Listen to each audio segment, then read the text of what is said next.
احادیث کریمہ سے ثابت ہے کہ آج ہی کی وہ رات تھی جب اللہ تعالیٰ نے اپنے محبوب صلی اللہ تعالیٰ علیہ وسلم کو آسمانوں کا سفر کرایا۔ اسی کو معراج کہا گیا ہے۔ معراج کا سفر 3 مرحلوں میں ہوا ہے، 3 منزلیں، مرحلے نہیں 3 منزلیں۔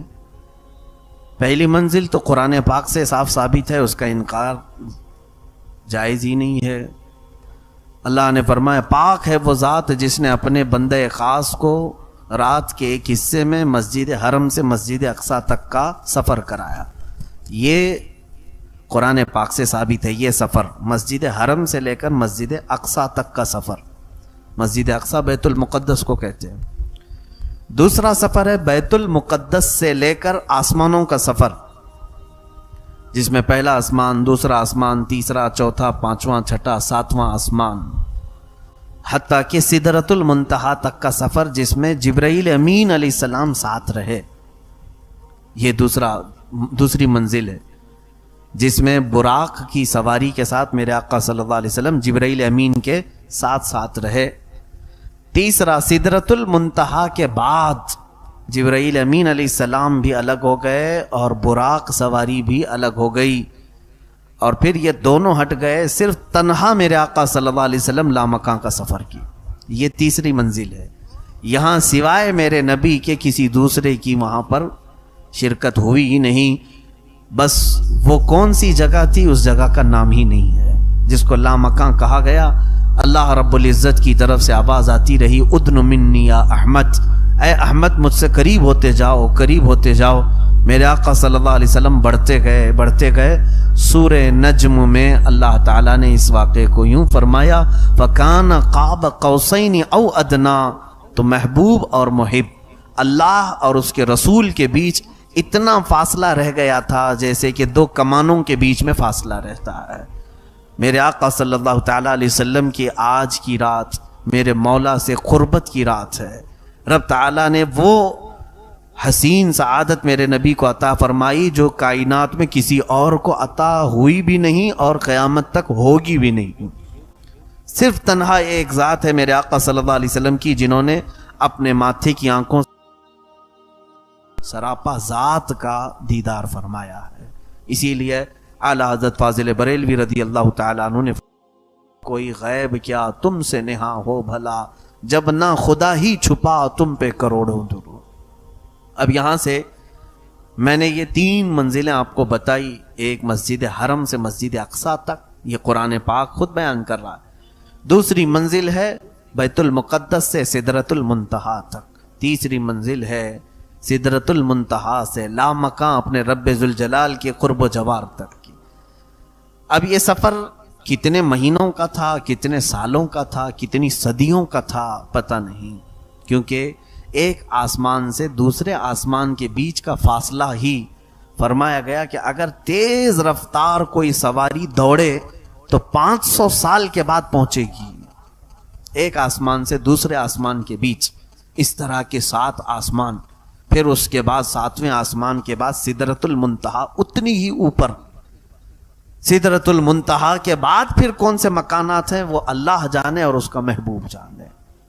پھر جنت کا اور دوزخ کا نظارہ فرمایا، عرش، کرسی، لوح، قلم سب میرے آقا نے دیدار کیے۔ اس کے بعد پھر واپس تشریف لائے۔ اللہ کے حبیب صلی اللہ تعالیٰ علیہ وسلم اسی رات کو گئے تھے، آج کی رات، اور اسی رات کو واپس بھی آئے۔ اسی لیے شاعر نے کہا ہے کہ زنجیر بھی ہلتی رہی بستر بھی رہا گرم، زنجیر بھی ہلتی رہی بستر بھی رہا گرم، تا عرش گئے پھر آئے محمد صلی اللہ علیہ وسلم۔ حضور گئے بھی اور آئے بھی۔ اے میرے عزیزو، آج دنیا تھم سی گئی ہے۔ اسی طرح سے میرے آقا صلی اللہ تعالیٰ علیہ وسلم جب معراج کے سفر پر گئے تھے تو کائنات جہاں تھی وہیں رکی کی رکی رہ گئی۔ کیوں؟ کائنات کی جان ہے میرے آقا صلی اللہ علیہ وسلم۔ جب جانے کائنات کو رب تعالیٰ نے کائنات سے اپنے قرب میں بلایا تو یہ جو ٹائم تھا، یہ جو وقت چل رہا تھا، جہاں سے میرے نبی گئے وہیں پر رک گیا تھا۔ اب اللہ بہتر جانے حضور کے اس سفر میں کتنے سال لگے، کتنی صدیاں لگی، کتنے مہینے، واپس جب میرے آقا تشریف لائے تو جہاں سے وقت رکا تھا وہیں سے پھر چلنے لگا. اسی لیے شب معراج ایک ہی رات میں ہوئی ہے. ایسا نہیں کہ کئی راتیں اس کے لیے ہو گئیں, کئی مہینے لگ گئے, نہیں, ایک ہی. اب یہاں پر چند اعتراضات کے جوابات بھی میں آپ کو بتا دوں. بعض لوگ آج کے زمانے میں بھی یہ کہتے ہیں کہ حضور صلی اللہ تعالی علیہ وسلم کو خواب میں ہوئی تھی معراج, خواب میں معراج ہوئی تھی, جبکہ اہل سنت و جماعت کا متفقہ عقیدہ یہ ہے کہ حضور جسم کے ساتھ گئے تھے, حضور جسم کے ساتھ گئے تھے, خواب کی بات نہیں ہے. اب سنیے کیا دلیل ہے, خواب میں گئے تھے ان کے پاس, تو وہ تو عقلی دلیل پر چلتے ہیں کہ اتنا لمبا سفر تو ممکن ہی نہیں ہے, یہ خواب میں ہے.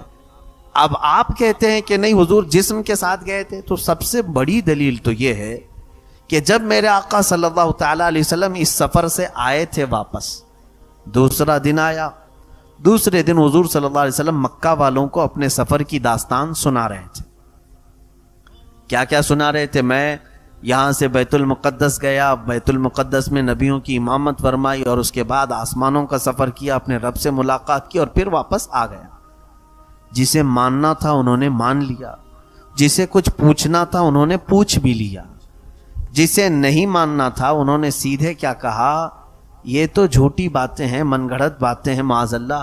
تو وہاں سے کچھ لوگ اپنی بغلیں کھجاتے نکل گئے. اب سوال یہ ہے, میاں میں آپ سے پوچھتا ہوں, اگر میں خواب میں یہ کہہ دوں کہ کل رات خواب میں سعودی گیا تھا, دبئی گیا تھا, تو کیا آپ صبح میرے خواب کا انکار کریں گے؟ بھائی خواب میں کوئی کہیں پہ بھی جائے. تو مکہ کے کفار و مشرکین کو حضور اگر خواب ہی بیان کر رہے تھے کہ میں بیت المقدس گیا تھا, تو کسی مکہ والے کو انکار کرنا ہی نہیں چاہیے تھا. ان کا انکار کرنا اس بات کی دلیل ہے کہ حضور نے خواب نہیں سنایا, اپنے جسم کا سفر سنایا تھا.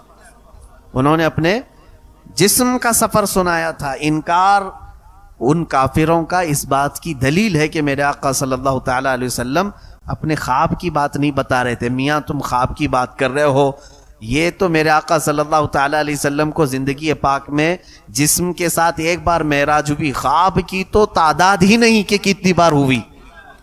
خود میرے آقا فرماتے ہیں کہ یطعمنی ربی ویسقینی من الجنت وانا نائم, جب بھی میں سوتا ہوں میرا رب جنت سے مجھے کھلاتا پلاتا ہے. تو میرے حضور کی ہر نیند جو ہے معراج ہے, وہ اپنے رب تبارک و تعالیٰ کے حضور پہنچتے. خواب کی بات تو ہے ہی نہیں. اگر خواب والی معراج کی بات کہیں تو حضور صلی اللہ تعالیٰ علیہ وسلم کی تو ویسے روز معراج تھی.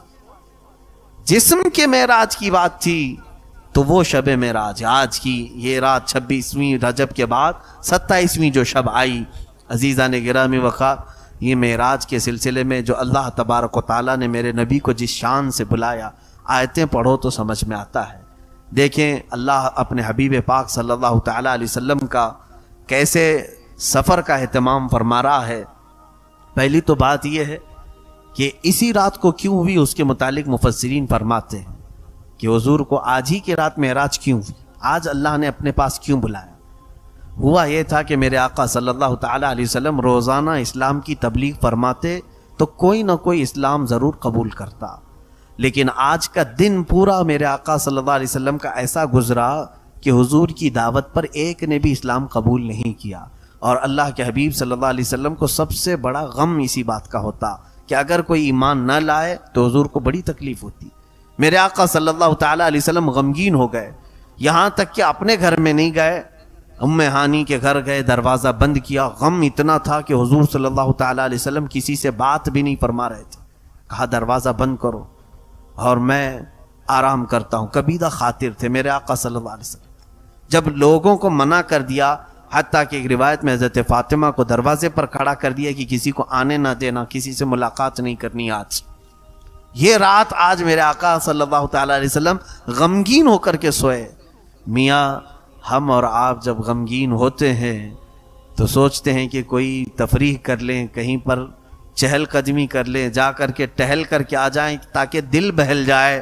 لیکن اللہ کا محبوب جب غمگین ہوتا ہے تو مولا تعالیٰ ان کے دل بہلانے کے لیے سیدھے انہیں جنت کے نظارے کرواتا ہے, انہیں جنت کی طرف بلاتا ہے. آؤ محبوب, تمہارا دل آج ملول ہے, آج تمہارا غم کا یہ غم کی تمہاری کیفیت اللہ رب العزت کو گوارا نہیں ہے۔ سفر معراج پر بلایا، کس انداز سے بلایا؟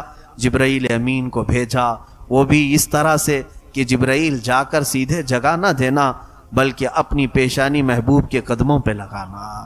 حضور اکرم صلی اللہ تعالیٰ علیہ وسلم جبرائیل امین کے آتے ہی قدموں پر ٹھنڈک محسوس کیا، بیدار ہوئے، پوچھا کیا بات ہے جبرائیل، اس طرح کا آنا ہوا؟ جبرائیل امین نے عرض کیا آقا رب تبارک و تعالیٰ آپ کو اپنے قرب میں بلا رہا ہے، دعوت آئی ہے۔ اللہ کے حبیب صلی اللہ علیہ وسلم اٹھے، وہاں سے مسجد حرم میں گئے۔ مسجد حرم میں جانے کے بعد حضور صلی اللہ علیہ وسلم کا سینہ مبارکہ چاک کیا گیا، اور اس کے بعد آپ کا قلب مبارک نکال کر زمزم کے پانی سے جبرائیل امین نے دھویا۔ اس میں کچھ تشت سے وہ جنت سے کچھ چیزیں لائی تھی، وہ انڈیل دیا۔ حضور پاک صلی اللہ علیہ وسلم کے قلب مبارک کو پھر سینے پر رکھا گیا، اس کو شق صدر کہتے ہیں۔ اور اس کے بعد پھر ایک سواری تھی جبرائیل امین جو ساتھ لے کے آئے تھے، جس کو براق کہتے ہیں۔ حضور صلی اللہ علیہ وسلم سے آپ نے عرض کیا آقا اس سواری پر سوار ہو جائے۔ کہاں کے لیے؟ کہا اب آپ آسمانوں کا سفر کریں گے، اس سواری پر سفر ہے۔ تو حضور اکرم صلی اللہ علیہ وسلم کو جبرائیل امین نے جو سواری پر چڑھنے کا عریضہ پیش کیا، یہ براق کے متعلق روایت میں ہے جہاں تک نظر جاتی ہے وہاں اس کا پہلا قدم پڑتا تھا۔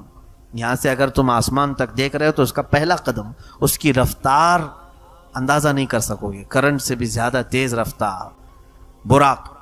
اس سواری پر میرے آقا صلی اللہ تعالیٰ علیہ وسلم سوار ہوئے، اور اس کے بعد یہاں سے لے کر کے جبرائیل امین کہاں گئے؟ سیدھے بیت المقدس گئے۔ بیت المقدس میں میرے آقا صلی اللہ علیہ وسلم فرماتے ہیں میں نے دیکھا پہلے سے وہاں انبیاء اکرام کی صفیں لگی ہوئی تھی، آدم علیہ السلام سے لے کر کے عیسیٰ علیہ السلام تک، حضور تک جتنے بھی نبی آئے سب کے سب نبی بیت المقدس میں جمع تھے۔ میرے آقا صلی اللہ تعالیٰ علیہ وسلم ان نبیوں کے بیچوں بیچ جب تشریف لے گئے تو سبوں نے میرے آقا کو آگے مصلی امامت پر بڑھایا۔ اللہ کے حبیب صلی اللہ علیہ وسلم جب مصلی امامت پر کھڑے ہوئے تو حضرت ابراہیم علیہ السلام کھڑے ہوئے اور سارے نبیوں کو ایک خطبہ دیا جس میں میرے نبی کی شان بیان کی، اور اس کے بعد پھر ان کے بعد حضرت موسیٰ علیہ السلام کھڑے ہوئے، پھر اکثر انبیاء اکرام نے حضور صلی اللہ علیہ وسلم کی شان میں خطبے بیان کیے، اپنے اپنے قصیدے بیان کیے، پھر میرے آقا صلی اللہ تعالیٰ علیہ وسلم نے ان نبیوں کی امامت فرمائی، ان نبیوں کی امامت فرمائی، وہی اول وہی آخر وہی ظاہر وہی باطن، وہی قرآن وہی فرقان وہی طٰہٰ وہی یاسین۔ میرے آقا صلی اللہ تعالیٰ علیہ وسلم وہ اول بھی ہیں آخر بھی ہیں، سارے نبیوں کے امام وہی ہیں۔ عزیزان گرامی، رسول پاک صلی اللہ تعالیٰ علیہ وسلم یہاں سے پھر آسمانوں کا سفر کی۔ اتنے سے مختصر سفر کے لیے اللہ نے جو لفظ بیان فرمایا میں آپ کو اس کو بڑے پیارے انداز میں عرض کیا ہے۔ حکیم الامت علامہ احمد یار خان نعیمی رحمۃ اللہ علیہ نے 15ویں پارے کی شروع کی آیت سبحان الذی، یہ سفر کا لفظ کہاں سے شروع ہوتا ہے؟ سبحان الذی، سبحان الذی اسرا، سبحان کہتے ہیں پاک ہے وہ ذات، پاک ہے وہ ذات۔ حکیم الامت نے اس سفر کو یوں بیان کیا کہ اے لوگوں دیکھو میرے آقا صلی اللہ تعالیٰ علیہ وسلم کی وہ کیفیت جو تھی اس دن کی، وہ دولہے کی کیفیت تھی۔ حضور پاک صلی اللہ تعالیٰ علیہ وسلم کو لینے کے لیے جبرائیل آئے، سواری بہت اعلیٰ قسم کی لائی، اور پھر غسل زمزم سے دیا آپ کے قلب مبارک۔ براتیوں کی شکل میں انبیاء اکرام کی جماعت کھڑی ہے۔ اب جب دوسرے لوگ اپنے گھر سے نکلتے ہیں، دولہا آپ بھی بنے ہوں گے ہم بھی بنے ہوں گے، اپنے گھر سے جب نکلتے ہیں لباس پہنتے ہیں ساری چیزیں، اور شاید ہو سکتا ہے کچھ لوگ گھوڑیوں پہ بیٹھتے ہیں یا کار میں بیٹھنے کا زمانہ ہے کار میں بیٹھتے ہیں۔ اپنے گھر سے جب نکلے سواری پر تو کبھی ماں آتی ہے بلائیں لیتی ہے، باپ آتا ہے اور کہتا ہے ماشاءاللہ کیا میرا بیٹا لگ رہا ہے، نظر اتارتے ہیں۔ میرے عزیزو، وہ در یتیم میرے آقا صلی اللہ علیہ وسلم بلایا گیا کہ سواری پر سوار ہو کر کیا ہو، آسمانوں پر پہنچے۔ پہلے آسمان پر، یہ لمبی تفصیل ہے، وہاں پر آدم علیہ السلام سے آپ کی پھر ملاقات ہوئی، وہاں پھر دوسرے آسمان پر دوسرے نبی سے تیسرے آسمان، جو نبی یہاں بیت المقدس میں تھے حضور کی امامت میں نماز پڑھ چکے، پھر وہ وہاں پہنچے ہوئے تھے۔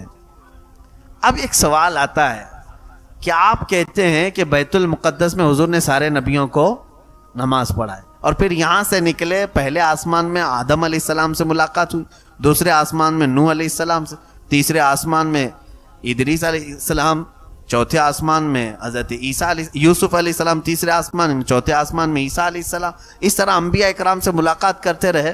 مجھے یہ بتائیں کہ یہ انبیاء حضور سے پہلے کیسے گئے وہاں پر؟ وہ تو یہاں پر امامت میں جماعت میں تھے.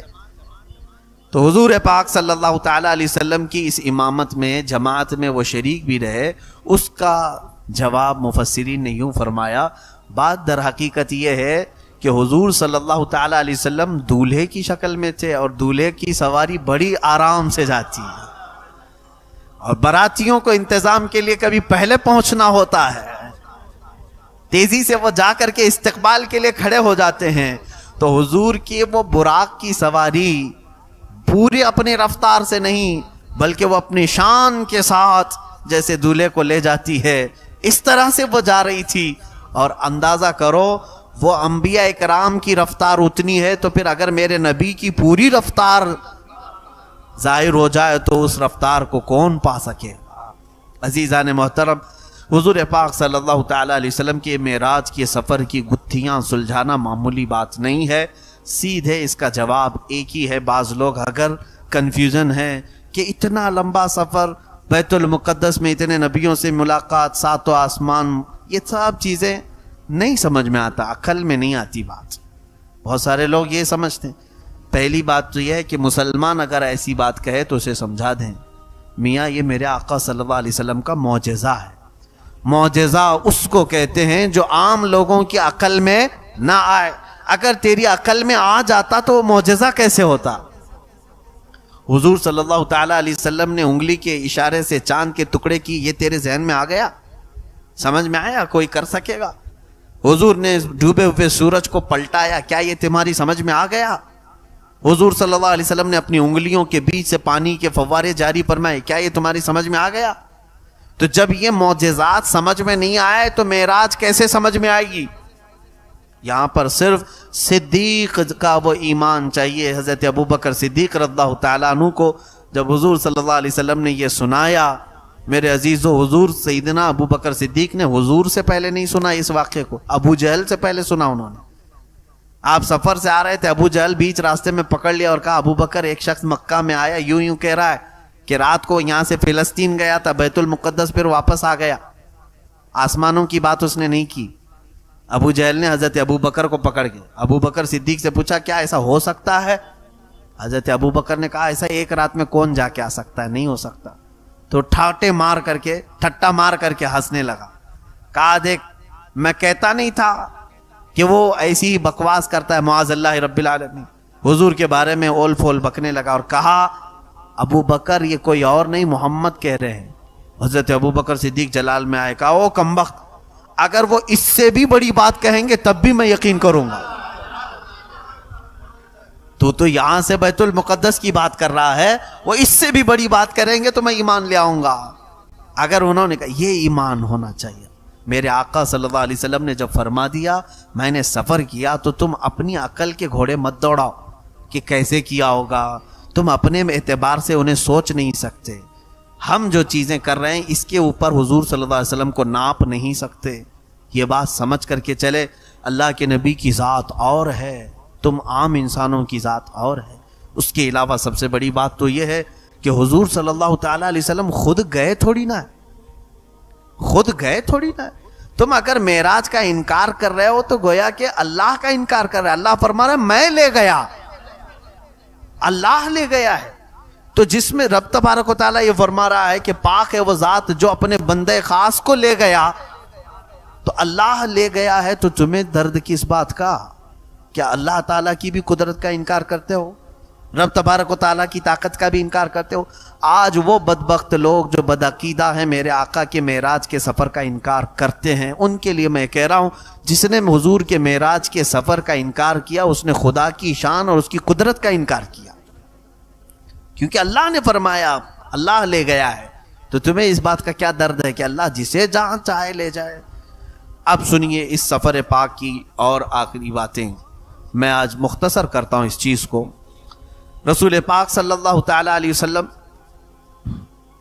جب یہاں سے نکلے 7ویں آسمان تک سدرۃ المنتہا، یہ خانہ کعبہ کے اوپر حضرت جبرائیل علیہ السلام کا وہ مقام، آخری مقام، ایک بیت المعمور بھی ہے اوپر، بہت ساری چیزیں ہیں وہ ابھی بیان میں لا نہیں سکوں گا۔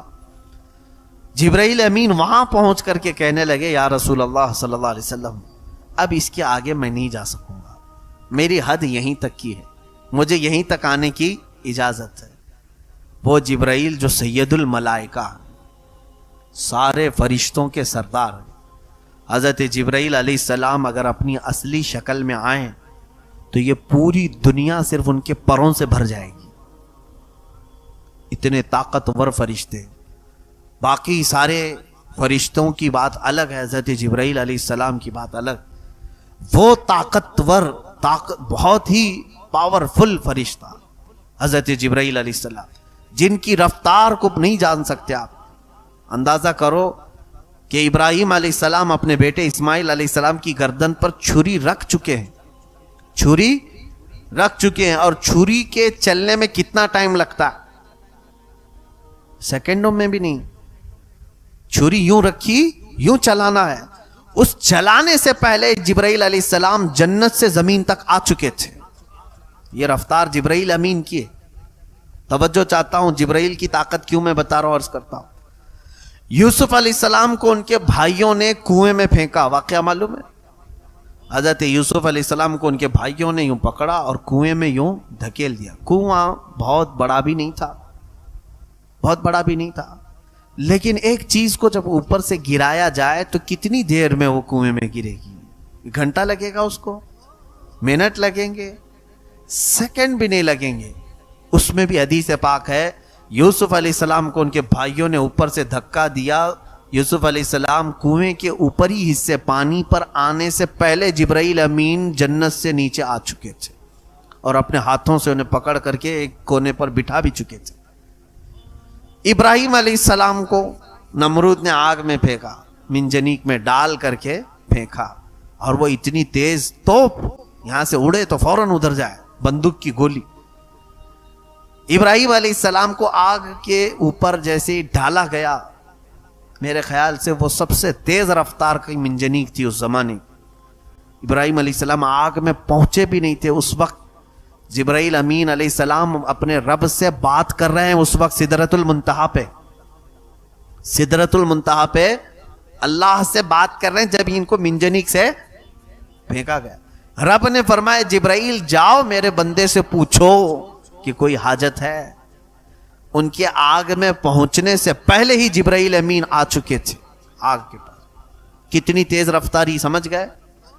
اس تیز رفتاری کا بادشاہ سید الملائکہ جبرائیل امین جہاں جا کر کہتا ہو یا رسول پاک اب میری طاقت کے بعد آپ کی طاقت کی شروعات ہے، اس رسول پاک کی تیز رفتاری کو کون پہنچ سکتا ہے؟ میں نے اتنی باتیں جو جبرائیل امین کے متعلق بتائی، وہ جبرائیل کیا کہہ رہے میرے نبی سے سدرۃ المنتہا جانے کے بعد، اگر یکسر موئے برتر پرم فروغ تجلا بسوزت پرم۔ فارسی میں شیخ سعدی فرماتے ہیں ایک بال کے برابر بھی اگر میں اوپر چلا جاؤں، اللہ کی تجلی کے جلال سے میرے پورے پر جل جائیں گے، یہاں سے میں نہیں جا سکوں۔ اب اندازہ کرو میرے آقا صلی اللہ تعالیٰ علیہ وسلم کو میرے مولا نے کون سی طاقت عطا فرمائے۔ نادان میرے نبی کو زمین پر چلتا پھرتا دیکھ کر کے اپنے جیسا بشر کہنے لگ گئے، اپنا بڑا بھائی کہنے لگ گئے۔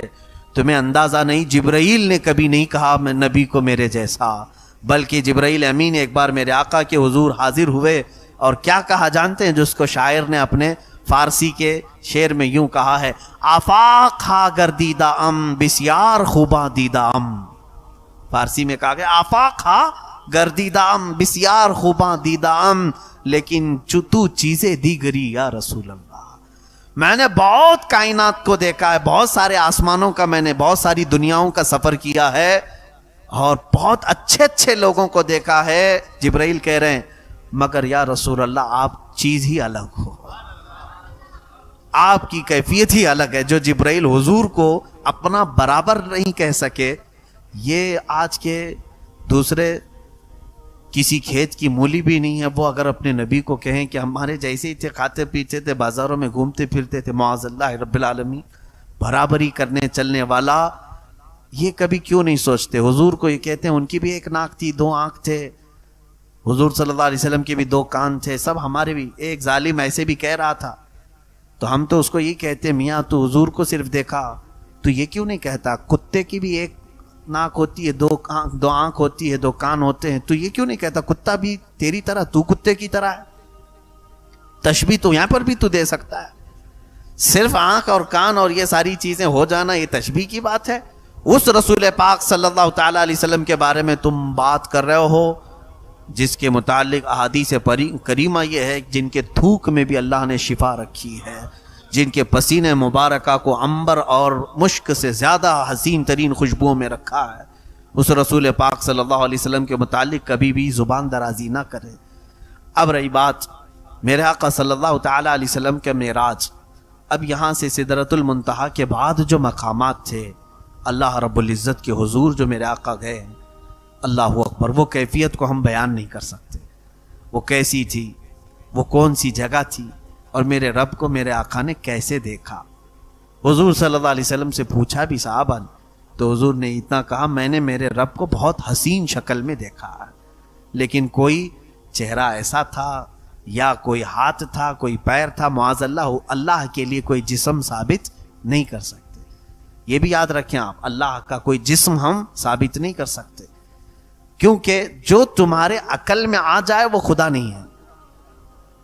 اللہ رب العزت کو کوئی احاطہ نہیں کر سکتا، وہ سب کو احاطہ کیا ہوا۔ اب یہاں سے میرے آقا صلی اللہ تعالی علیہ وسلم فرماتے ہیں مجھے آواز آئی اپنے رب کی طرف سے، اے احمد قریب آؤ، اے احمد قریب آؤ، اے احمد قریب آؤ۔ میرے آقا کا آسمانوں میں احمد نام ہے، زمینوں میں محمد نام، احمد بلایا جا رہا تھا۔ اس کے بعد رب تعالیٰ سے آپ قریب ہوتے گئے، قریب ہوتے گئے۔ حضور صلی اللہ علیہ وسلم فرماتے ہیں رب ذوالجلال نے اپنے دست قدرت کو میرے سینے پر رکھا، جس کی ٹھنڈک میں نے محسوس کی، اور میں نے دیکھا زمین کے سارے خزانے میرے سامنے کھلے ہوئے تھے، میں نے آسمانوں اور زمینوں کی ساری چیزیں دیکھ لیں، اسی وقت میں نے پوری کائنات کو دیکھ لیا۔ اللہ رب العزت جس کے سینے پر دست قدرت رکھے، اب اس سے کون سی چیز چھپی رہے گی؟ اسی لیے میرے عزیزو ہماری یہ محفل بھی میرے آقا کی نظروں سے چھپی ہوئی نہیں ہے۔ اللہ نے اپنے رسول کو وہ طاقت و قوت و تصرف عطا فرمایا۔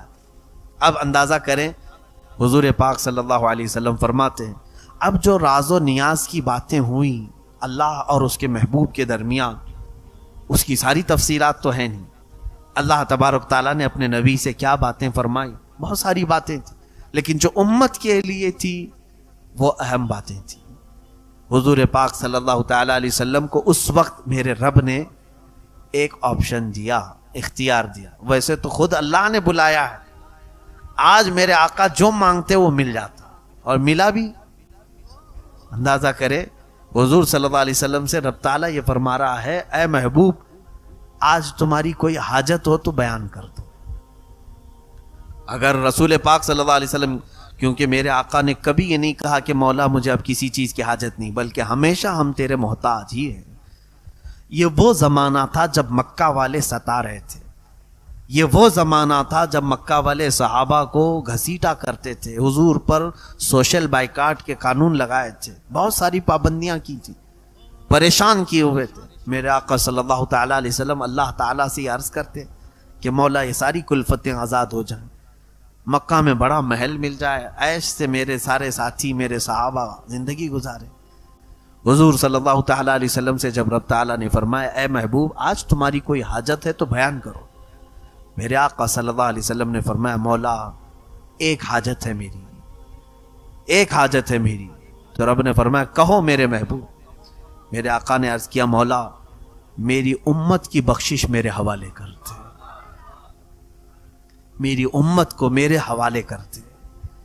رب حب لی امتی، جس کا مطلب ہی ہوتا ہے حب لی، مجھے دے دے میری امت۔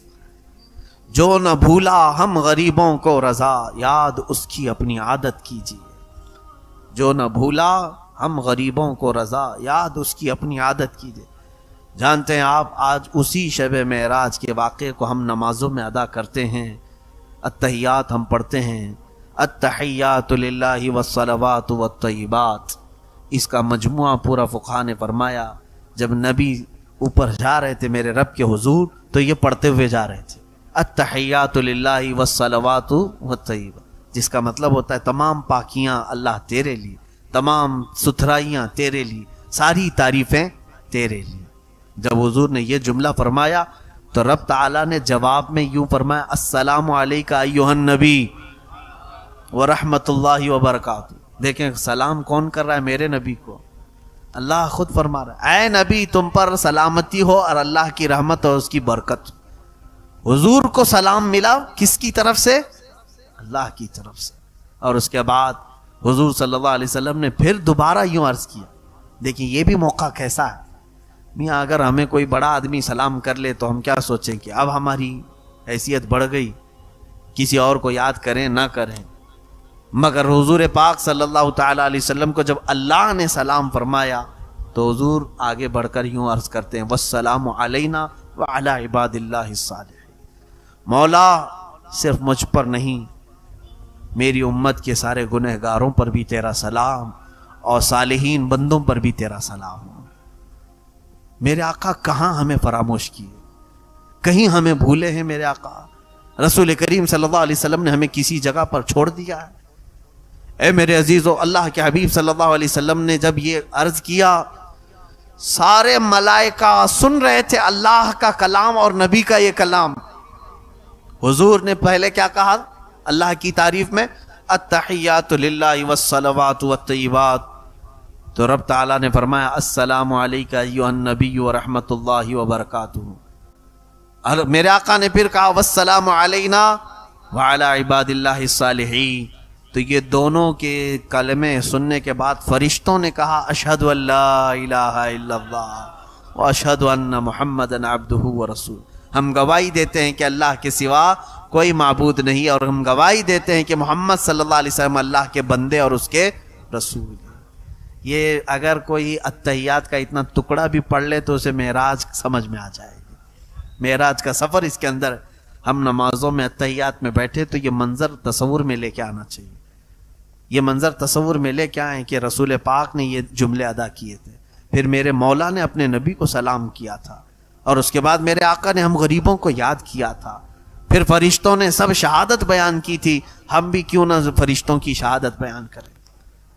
میرے عزیزو، رسول پاک صلی اللہ تعالی علیہ وسلم جب وہاں سے چلنے لگے تو رب تبارک و تعالیٰ سے آپ نے ایک سوال کیا، مولا مجھے تو نے انعام میں یہاں تک بلایا۔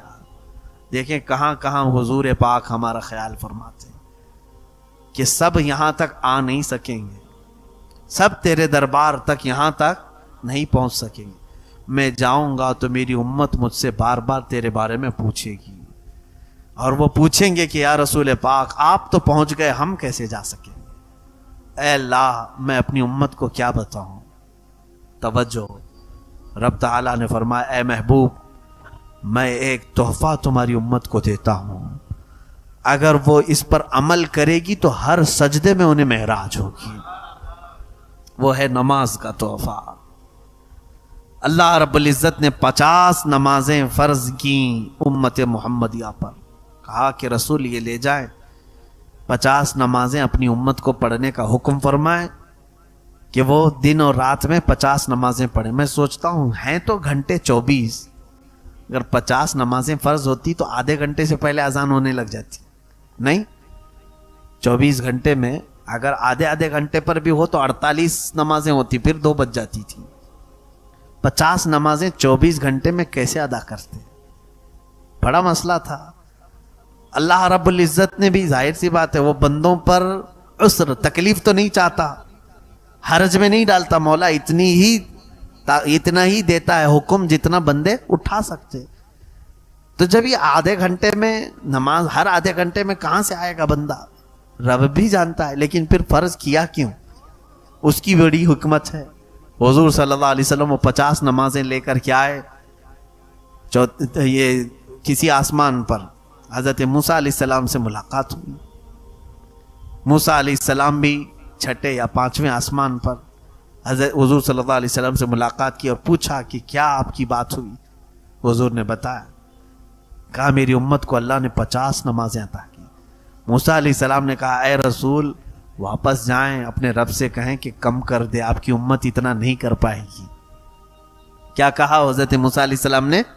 آپ کی امت نہیں کر پائے گی. اب یہاں دیکھیں میرے آقا کے علم غیب پر سوال کرنے والے آج 5 وقت کی نمازیں پڑھ رہے ہیں کہ 50 پڑھ رہے ہیں؟ 5 پڑھ رہے ہیں نا. موسیٰ علیہ السلام کو یہ کیسے معلوم تھا کہ امت 50 نہیں پڑھ پائے گی؟ جب موسیٰ علیہ السلام کو یہ غیب کا علم تھا تو میرے نبی کو کتنا غیب کا علم ہوگا. موسیٰ علیہ السلام ہی نے تو کہا. حضور صلی اللہ علیہ وسلم گئے رب تعالیٰ سے عرض کیا مولا اس میں کچھ کم کر دے. 5 کم ہوئی، 45 لے کر آئے. پھر موسیٰ علیہ السلام نے روکا، کہا اور کم کرائے. 9 مرتبہ حضور کا جانا آنا ہوا ہے. کتنی مرتبہ؟ 9 مرتبہ حضور صلی اللہ علیہ وسلم رب تعالیٰ کے حضور جاتے، کم کراتے آتے. اب یہاں پر بھی بعض مفسرین نے لکھا ہے کہ ایک ہی بار میں ڈائریکٹ 45 کم کرا کے آ جاتے. اللہ کو بھی معلوم ہے جب حضور صلی اللہ تعالیٰ علیہ وسلم 5 لے کر کے آئے تھے، 45 گھٹ گئی، کتنی بچی؟ 5. تو حضرت موسیٰ علیہ السلام نے پھر کہا اور جائیے کم کرائیے. تب میرے آقا نے کہا اب مجھے شرم آ رہی ہے، اب حیا آتی ہے، اس سے کم کراؤ. لیکن رب تعالیٰ نے یہ فرما دیا اے محبوب آپ کی امت یہ اگر 5 ہی پڑھے تو میں 50 کا ثواب دوں گا، 50 کا پورا ثواب دوں. یہ 5 میں وہ 50 نمازوں کا پورا ثواب ہے جو پہلے ہمیں فرض کی گئی تھی. اب یہاں پر مفسرین فرماتے ہیں ایک ساتھ کم کروا سکتے تھے، جا کر کے سیدھے کہتے 45 کم کر دے 5 رکھ جائیں گی. موسیٰ علیہ السلام بھی ڈائریکٹ یہ کیوں نہیں کہے اتنی کم کرا کے لے کے آ جائیے ڈائریکٹ؟ تو فرمایا موسیٰ علیہ السلام وہ تجلی جو کوہ طور پر دیکھ نہیں سکے تھے، جو ہلکی سی تجلی دیکھ کر غش کھا کر گر گئے تھے، موسیٰ علیہ السلام وہ رب ذوالجلال کی تجلیاں میرے مصطفیٰ کی آنکھوں میں دیکھ رہے تھے، میرے نبی کی آنکھوں میں دیکھ رہے تھے. آنکھوں میں آنکھیں ڈال کر کے مولا کو دیکھ کر آنے والی آنکھیں کیسی ہیں. تو اس لیے جب میرے آقا حضور صلی اللہ علیہ وسلم رب تعالیٰ کے حضور سے واپس آتے، وہ آنکھوں میں تازہ جمال و جلال میرے رب ذوالجلال کا. موسیٰ علیہ السلام توجہ سے دیکھتے اور پھر کہتے جائیے آپ. حضور صلی اللہ علیہ وسلم کا معاملہ یہ تھا اپنے رب کے حضور جتنی بار جاؤں کم ہی ہے، بار بار ملاقات کروں. اور رب تعالیٰ یہ چاہتا ہے کہ میرا محبوب آئے جائے آئے جائے. حضور صلی اللہ تعالیٰ علیہ وسلم اخیر میں یہ تحفہ لے کر تشریف لائے معراج کے اس سفر میں. میرے عزیزو یہ سفر یوں ہی کمپلیٹ نہیں ہوتا، اتنی حکمتیں بھرا ہوا سفر ہے، کیا کیا اس میں بیان کرے. اللہ کے نبی صلی اللہ تعالیٰ علیہ وسلم جب تشریف لائے تو دوسرے دن اپنی امت کو اعلان فرمایا کہ میں نے رب سے ملاقات کی اور رب تبارک و تعالیٰ نے میری امت کو یہ تحفہ عطا کیا. پھر نمازیں باجماعت ادا کی جانے لگیں. اے میرے عزیزو آج یہ جو نمازیں ہیں یہ اس معراج کا سب سے بڑا پیغام ہے، سب سے بڑا پیغام ہے. اور شب معراج منانے والے رات بھر بیٹھ کر عبادت کرنے کے لیے آج کئی لوگ آ جاتے ہیں، نوافل پڑھتے رہتے ہیں. شب معراج نوافل کا پیغام دینے والی رات نہیں، فرض نمازوں کی پابندی کرانے کا نام شب معراج ہے. اللہ تبارک و تعالیٰ کا یہ ہدیہ ہے، تحفہ ہے امت مصطفیٰ کے لیے. اور وہ آج امت محمدیہ صلی اللہ علیہ وسلم پیٹھ پیچھے پھینک چکی ہے. نمازوں سے اس قدر غفلت ہے، آج ایسا لگتا ہے کہ لوگوں پر ابھی نماز فرض ہوئی ہی نہیں. میرے عزیزو اچانک موت کا اعلان آ جائے گا. قیامت کے دن فرمایا گیا روز محشر کے جاں گداز بوت اولیں پرسش کے نماز بوت.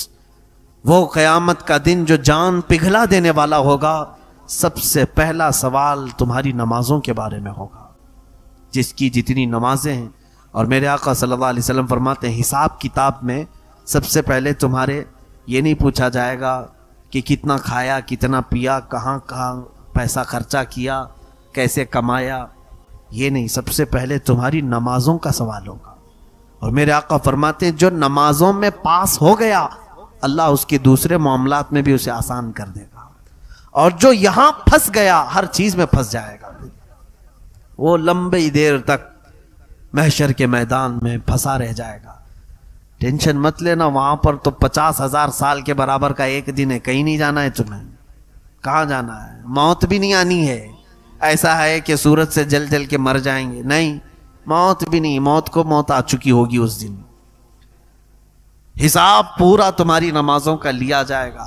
اب سورہ مدثر کی آیتیں دیکھیں آپ، 29ویں پارے میں، عن المجرمین یتساءلون عن المجرمین ما سلککم فی سقر، جو جہنم میں جانے والے مجرمین ہیں وہ پوچھیں گے آپس میں ایک دوسرے سے، سوالات کریں، میاں تم کیوں آ گئے، تم کیوں دوزخ میں ڈھکیلے گئے، ایک دوسرے سے پوچھیں گے، تو سب کا جواب کیا ہوگا؟ قالوا لم نک من المصلین، وہ کہیں گے ہم نماز نہیں پڑھتے تھے، ہم نماز نہیں پڑھتے تھے اس لیے آ گئے۔ اس کے بعد اور بھی وجوہات ہیں، لیکن سب سے بڑی وجہ یہ ہے کہ نماز نہیں پڑھتے تھے اس لیے دوزخ میں ڈالے گئے۔ جن کی نمازیں باقی ہیں آج اللہ نے صحت دی ہے، پوری کر لو، جانے سے پہلے یہ قضا پوری کر لو، ورنہ وقت اجل آئے گا اور تمہیں فرشتہ اٹھا لے جائے گا۔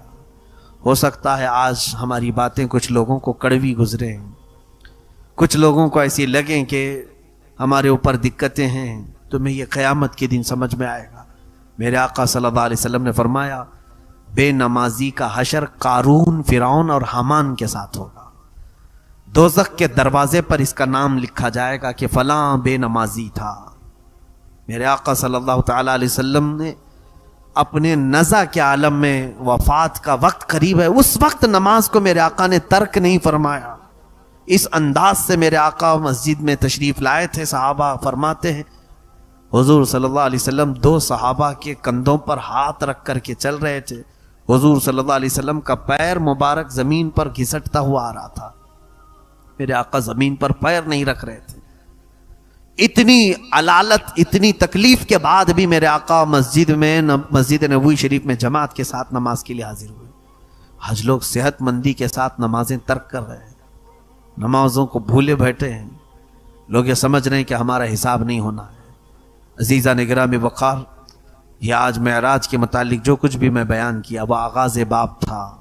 میں نے برکت کے لیے آج یہ چیزیں رکھی ہیں، میرے مصطفیٰ کریم صلی اللہ علیہ وسلم کا عظیم سفر ہے، اور یہ سفر ہم بیان کرتے رہتے ہیں صرف اس لیے کہ ہمارے نئے بچوں میں میرے آقا کا سفر یہ منتقل ہوتا جائے، بعد میں کوئی ہمارے ان بچوں کے ذہنوں کو خرید کر کے یہ نہ کہے کہ یہ سب من گھڑت کہانیاں تھیں، کوئی ہمارے بچے کو بہکا نہ سکے، دھوکہ نہ دے سکے۔ اس لیے میرے عزیزوں، اپنے بچوں میں یہ منتقل کرتے جاؤ سفر معراج کو، میرے نبی کیسے گئے تھے معراج میں۔ اسی لیے میں بارہا کہتا ہوں، بچوں کو اگر سکھانا ہے تو اتنا ہی سکھا دو، 5 حرف والا معراج ہے، کتنے؟ میم عین را الف جیم، 5 ہی حرف والا معراج، بچوں کو رٹا کر کے یاد کرا دو، ان سے اتنا ہی کہو۔ ہمارے استاد نے ہمیں بتایا تھا بچوں کو یہ کہو معراج کی میم یہ بتاتی ہے کہ محمد کو معراج ہوئی صلی اللہ علیہ وسلم۔ کس کو معراج ہوئی؟ میم یہ بتاتی ہے کہ محمد کو معراج ہوئی۔ عین، اس کے بعد سیکنڈ حرف کیا آ رہا ہے؟ عین۔ عین یہ بتاتا ہے کہ عرش پر گئے تھے۔ اس کے بعد 3rd نمبر پر آ رہا ہے را۔ را یہ بتاتی ہے کہ رات کو گئے تھے۔ پھر 4تھے نمبر پر الف ہے، الف یہ بتاتا ہے اللہ کے پاس گئے تھے۔ آخر میں جیم آ رہا ہے، جیم یہ بتاتا ہے جسم کے ساتھ گئے تھے۔ اتنا بھی اگر بچوں کو بتا دیں، یہ 5 حروف، محمد صلی اللہ علیہ وسلم عرش پر گئے تھے، رات کو گئے تھے، اللہ کے پاس گئے تھے، جسم کے ساتھ گئے تھے، اتنا ہی پورا اس میں شامل ہو گیا۔